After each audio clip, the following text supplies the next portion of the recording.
prinsipnya yang penting jangan berpikiran bahwa di NFT itu hanya jualan sih.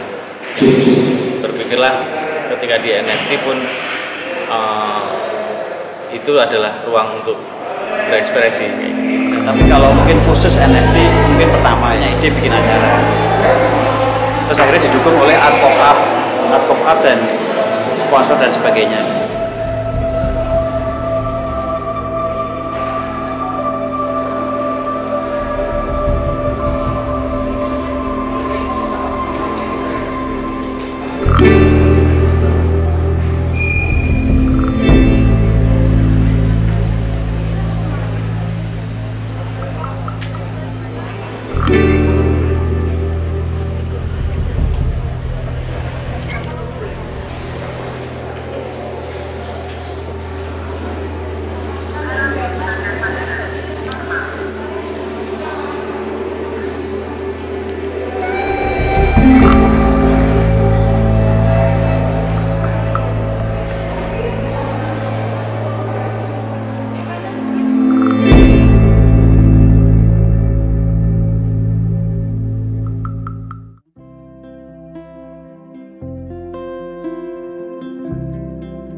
jual ya? Mantap. Kurang keras lah. Serok kisah gitu. 10 menit.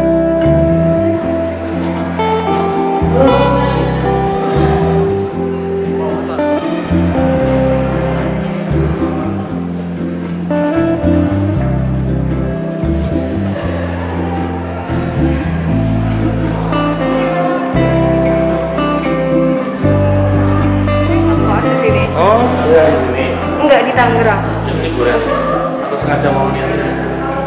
Lagi online kan, jadi pas di sini gitu.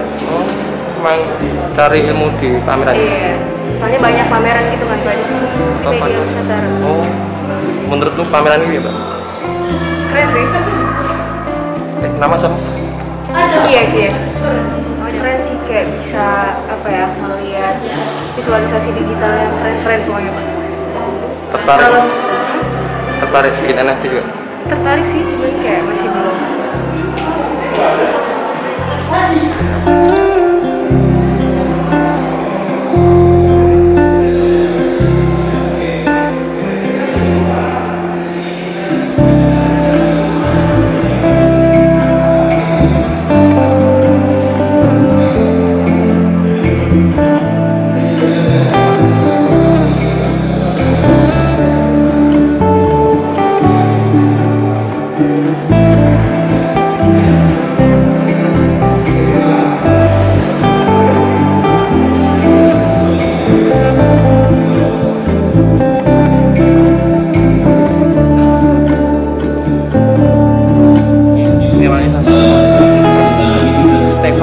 Iya, ini udah jam 5 juga ya. Ada sesi dari Telkom.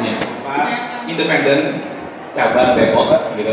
Terus kita berkenalan di Clubhouse. Canda-canda, dan yang jadi menarik adalah dia secara pragmatik dalam menggunakan kecintaannya sama kita dengan langsung di nih kita auction itu. Oh ya, auction mantap gitu. Lalu ternyata saya private room-nya dulu, ke lobby-nya dulu sih sebenarnya. Jadi nanti next-nya itu kita bakal punya private room juga. Jadi kalau teman-teman nanti ya harapannya kalau misalnya di sini udah ada acaranya gitu ya, nanti memang waktu-waktunya untuk penayangan si konsernya gitu. Di sana kita bisa bisa chatting gitu ya. Nah nanti ketika sudah bawa imajinasi kita, karena kalau misalnya kita cuma di panggung lagi ya itu hanya berdasarkan ada tema-temanya. Jadi nanti setiap lagu akan memiliki tema-tema sendiri. Jadi teman-teman bakal dibawa di juri. Kita pertama kita rawat adalah extroversion. Jadi teman-teman gak usah takut punya VR tools gitu. Terus yang bisa itu kan. Nah jadi kita bikin yang pertama itu memang ke extroversion dulu. Jadi biar bisa lebih memperkenalkan buat kita juga lagi mengenalkan. Di channel bagiku saya terpaksa suka, karena suka. Ini kalau bilang NFT ini baru atau lama, sebenarnya penamaannya baru, proses keseniannya sudah lama, cuma jejaring sosialnya secara virtual baru kali ini bisa terselenggarakan secara prasmanan ya. Dulu saya kenapa saya suka, karena dulu saya juga diskom waktu 98, waktu SMSR, terus 98 saya di desain juga. Terus karena teknologinya belum begitu mudah seperti sekarang, saya terpaksa menggunakan pindah jurusan yang lebih manual. Tapi ini perkembangan hari ini sangat bagus untuk memenuhi kebutuhan visual, virtual, dan pasar yang terjadi di dalam baru dibangun. Semacam kalau di lelang-lelang lukisan itu auction itu banyak ya, di kapal, di mana banyak sekali pokoknya. Sedangkan sekarang auction ini bisa dibawa secara digital ya, secara online. Terus karya-karya bisa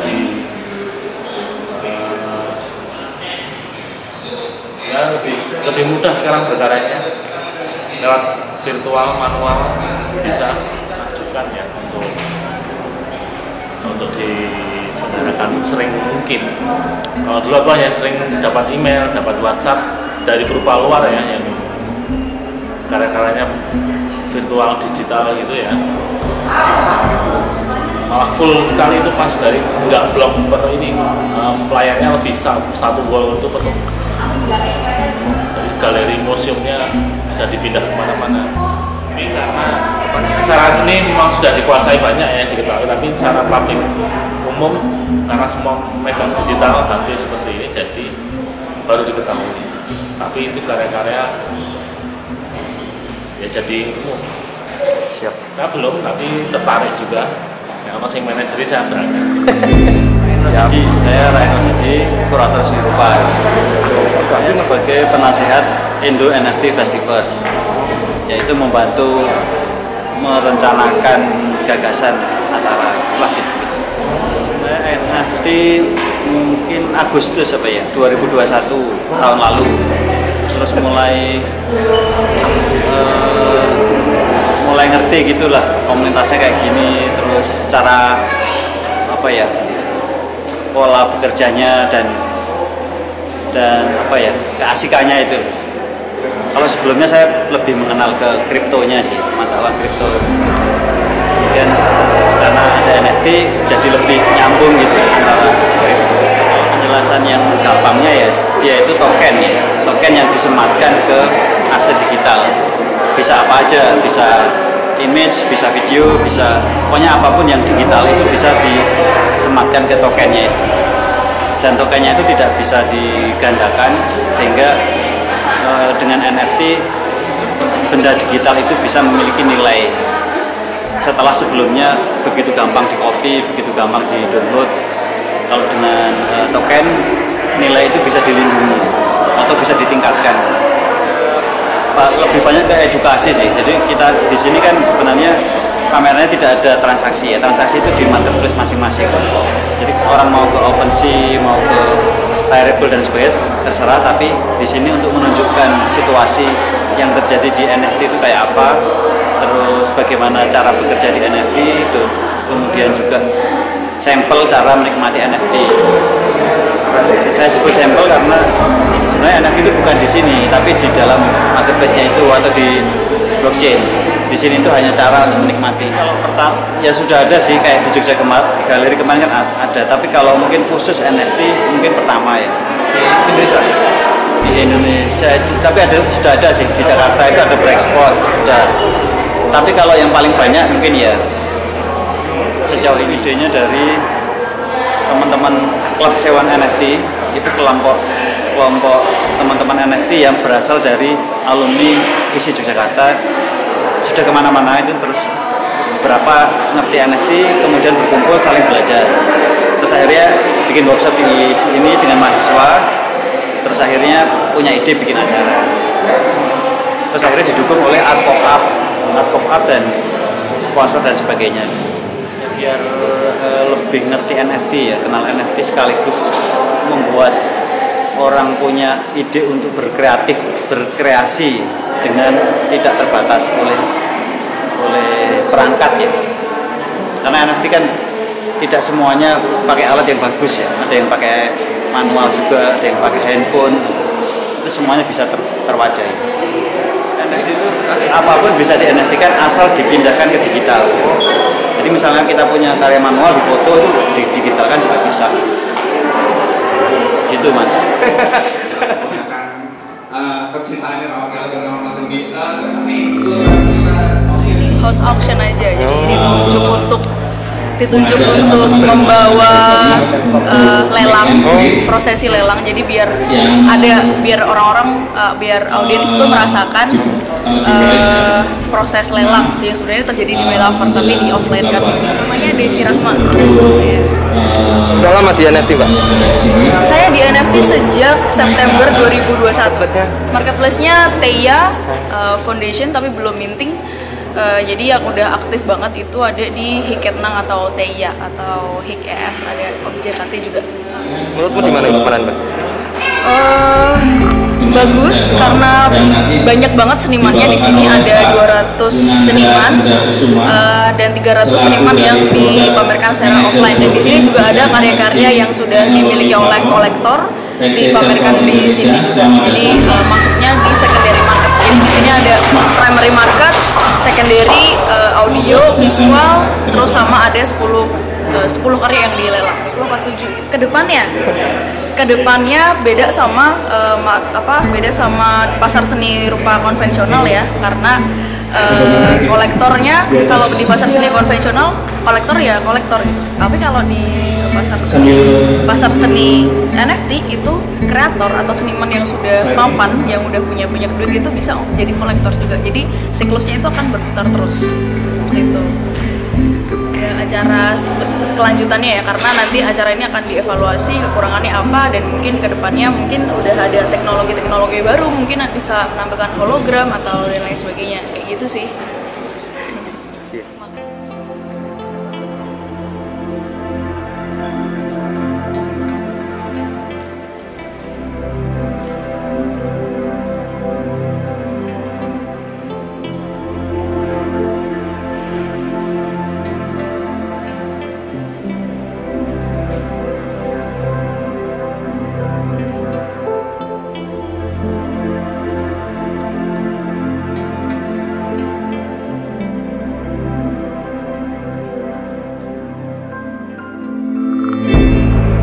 Rudian Mawan, studi di FSR Seni Grafis, Fakultas Seni Rupa, jurusan Seni Grafis. Kita 1 tahun baru sih. Awalnya sih penasaran Mas, karena saya beberapa karya saya itu memang ada karya digital. Terus kemudian kalau hanya tak upload di Instagram aja, saya merasa mungkin akan jadi ada kemungkinan lebih kalau misalkan saya minting di NFT kayak gitu. Jadi selain sebagai berupa penggrafis gitu, saya berpikir bahwa karya saya di grafis tetap. Jadi ketika ada NFT, saya berpikir bahwa ini hanya perpanjangan dari ekspresi saya aja. Sudah Mas, ya lumayan lah untuk bisa bayar sekolah ya. Yang penting jangan berpikiran bahwa di NFT itu hanya jualan sih. Berpikirlah ketika di NFT pun itu adalah ruang untuk berekspresi kayak gitu. Jadi ketika si kreator atau seniman nanti terjun ke NFT, sebenarnya yang paling penting adalah karyanya atau pesan dari karyanya itu tersampaikan. Masyarakat akan semuanya ke NFT, aku pikir enggak juga sih. Tapi kalau yang paling penting adalah ketika masyarakat sudah sadar bahwa NFT ini bagian dari kehidupan, artinya bahwa NFT ini adalah kan sistem sebenarnya. Sistem di mana sistem ini adalah secara otomatis tentang metadatanya, terus kemudian pembagian pembayarannya segala macam, itu kita bisa melihat bahwa karya kita mulai diminting tanggal berapa, jam berapa, terus kemudian karya kita ada di tangan siapa, kolektor siapa, itu ada datanya semua. Nah, kenapa aku berpikir bahwa si NFT ini adalah sistem? Sebenarnya peluangnya adalah ketika si seni rupa seni rupa fisik itu mungkin ada kelemahan bahwa dokumentasi atau rekam jejaknya dari karya itu yang sulit untuk diketahui oleh si seniman. Ketika dia mencoba adopsi si teknologi NFT ini atau blockchain-nya itu, sebenarnya sebuah keuntungan, karena analoginya adalah gini, ketika si karya seni rupa ketika aku jual oleh kolektor, misalkan ini bicaranya tentang penjualan ya, karya itu katakanlah aku jual 25 juta, tapi ternyata karya itu dibeli oleh balai lelang, katakanlah balai lelang yang terjual 1 miliar katakanlah.